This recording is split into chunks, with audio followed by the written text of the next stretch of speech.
Good morning बच्चों। आपका MA previous political science की क्लास में वेलकम। आपके एमए प्रीवियस में 4 पेपर होंगे और जो आपका पेपर 3 है जिसका नाम है comparative politics and politics of developing countries, तुलनात्मक राजनीति और विकासशील देशों की राजनीति। अपने को इसमें 2 पार्ट में पढ़ना है कि तुलनात्मक राजनीति क्या है, इसकी प्रकृति कैसी है, इसका क्षेत्र क्या है और इसका महत्व क्या, इसकी इम्पोर्टेंस क्यों है। कि आज यदि हम वैश्विक परिदृश्य में इस तुलनात्मक राजनीति को देखें तो इसने एक निरंतरता बनाए रखते हुए आज ये आगे बढ़ रही है।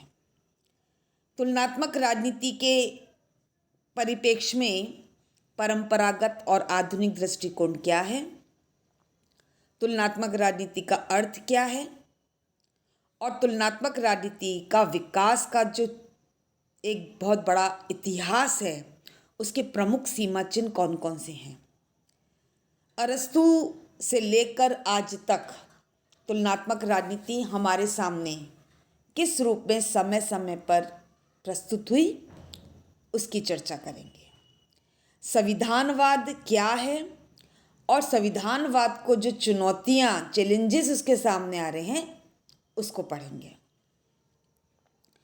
और इसी क्रम में तुलनात्मक राजनीति के अध्ययन के लिए जो दृष्टिकोण है, जो अप्रोच है, उनमें सबसे पहले व्यवस्था दृष्टिकोण, ईस्टर्न का सिस्टम एनालिसिस, आमंड का स्ट्रक्चरल फंक्शनल संरचनात्मक प्रकारात्मक दृष्टिकोण, राजनीतिक समाजशास्त्र, राजनीतिक अर्थव्यवस्था, राजनीतिक विकास, राजनीतिक आधुनिकीकरण, राजनीतिक संस्कृति, राजनीतिक समाजीकरण और राजनीतिक संचार, जो नए नए दृष्टिकोण तुलनात्मक राजनीति में उभर कर आए हैं उन पर चर्चा करेंगे। यह आपका फर्स्ट यूनिट कंप्लीट हुआ, जो तुलनात्मक राजनीति के अर्थ से लेकर ये विभिन्न दृष्टिकोण इसमें आएंगे।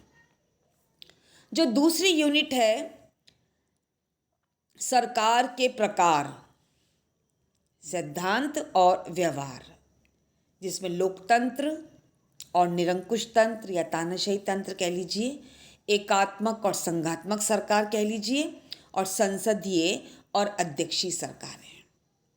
ये आपका सरकार के प्रकार में अपने को 3 चीज़ें पढ़नी, लोकतंत्र और तानाशाही, एकात्मक और संघात्मक, संसदीय और अध्यक्षीय शासन व्यवस्था क्या है और किन किन देशों में इनका प्रारूप देखने को मिलता है। इस यूनिट में आगे दलीय व्यवस्था, सिस्टम जो है पॉलिटिकल दलीय व्यवस्था, जो पार्टी सिस्टम है उस पर चर्चा करेंगे, जिसमें राजनीतिक दल क्या हैं, उनके कार्य क्या हैं, उनका संगठन कैसे होता है, उनका रोल क्या है, उनकी भूमिका क्या है, और जो प्रेशर ग्रुप्स हैं, दबाव समूह हैं, उनके प्रकार क्या हैं और उनकी भूमिका किस प्रकार वो अपनी भूमिका का निर्वाह करते हैं। इसी के साथ सरकार के अंग जो व्यवस्थापिका, कार्यपालिका, न्यायपालिका हैं,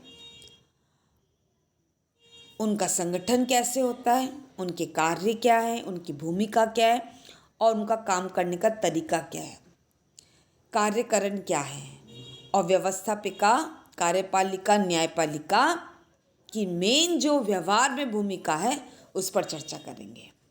नौकरशाही, जिसे हम स्थायी कार्यपालिका कहते हैं, उनका कार्यान्वयन कैसे होता है, उनकी प्रकार कितने हैं और उनकी भूमिका कैसी है।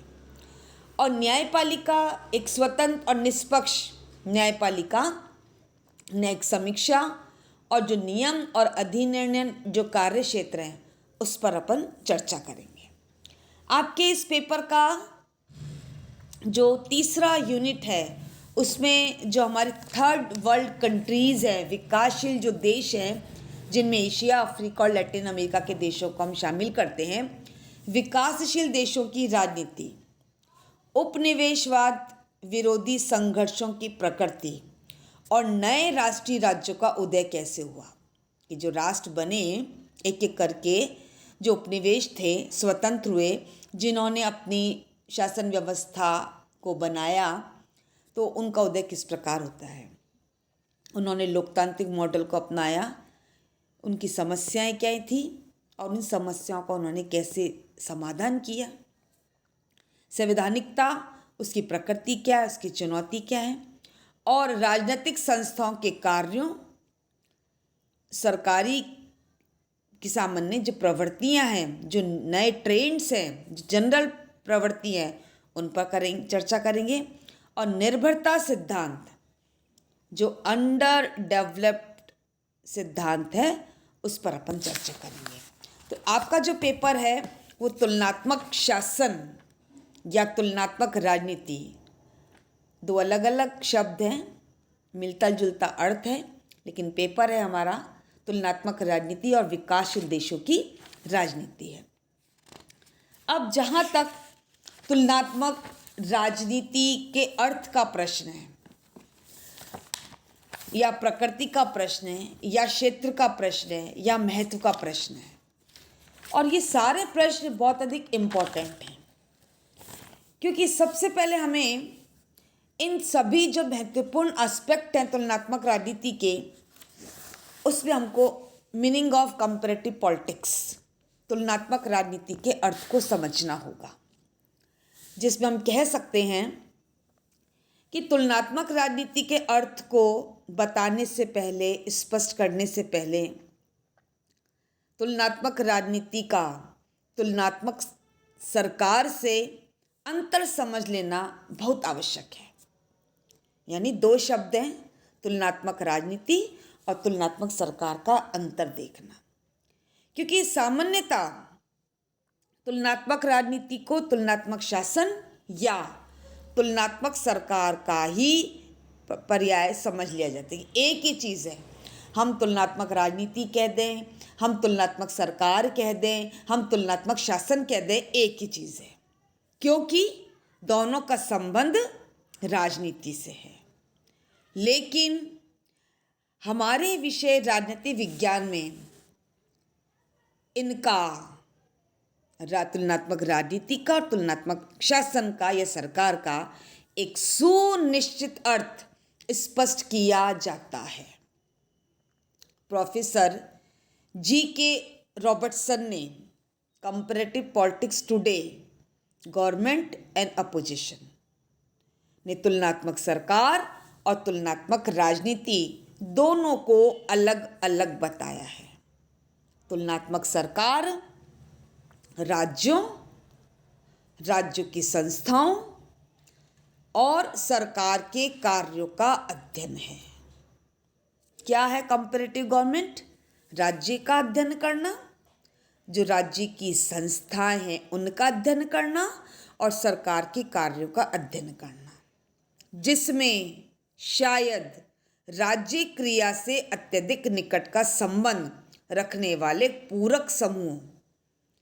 कौन कौन से पूरक समूह हैं? जो व्यवस्था के निकट है, जो राज्य क्रिया से संबंधित हैं, राजनीतिक दल और दबाव समूह का भी अध्ययन शामिल है। क्या है तुलनात्मक सरकार? राज्य का अध्ययन करना, राज्य की संस्थाओं का अध्ययन करना, सरकार के कार्यों का अध्ययन करना, राजनीतिक दलों का अध्ययन करना और दबाव समूहों का अध्ययन करना, जो व्यवस्था को प्रत्यक्ष या अप्रत्यक्ष रूप से प्रभावित करते हैं। जीन बॉन्डेले ने अपनी पुस्तक an introduction to comparative government में स्पष्ट लिखा है कि तुलनात्मक सरकार क्या है, समकालीन विश्व में राष्ट्रीय सरकारों के प्रतिमानों का अध्ययन है।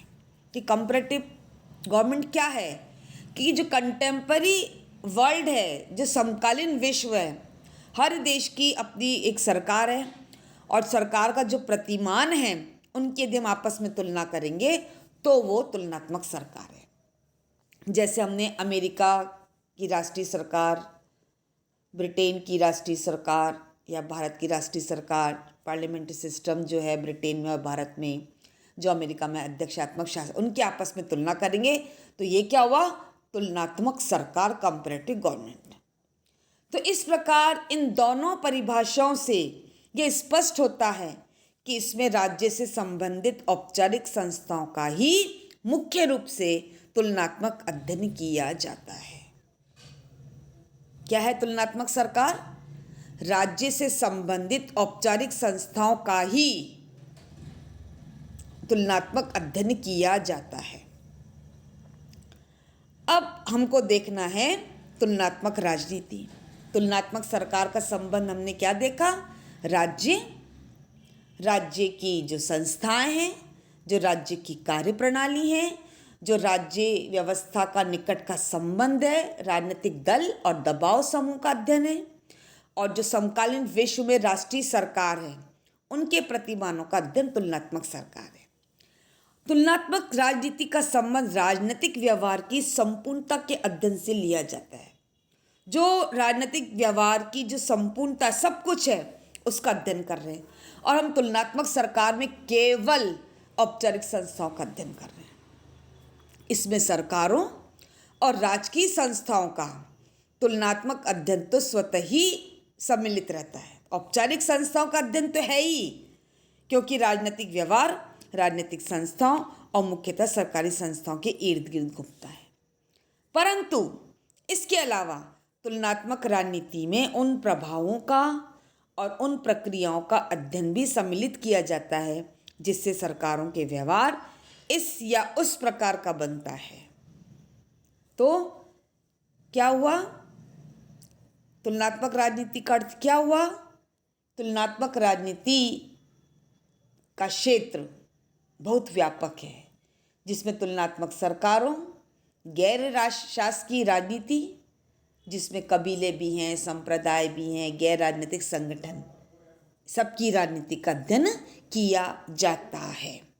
तो इस प्रकार से तुलनात्मक राजनीति के अर्थ को समझने से पहले हमने समझा कि तुलनात्मक सरकार क्या है, और तुलनात्मक सरकार में हम केवल औपचारिक संस्थाओं के अध्ययन को शामिल कर रहे हैं, और तुलनात्मक राजनीति में औपचारिक संस्थाओं के अध्ययन के साथ साथ अनौपचारिक संस्थाओं का भी अध्ययन शामिल किया जाता है, क्योंकि तुलनात्मक राजनीति का संबंध राजनीतिक व्यवहार की संपूर्णता के अध्ययन से लिया जाता है। धन्यवाद।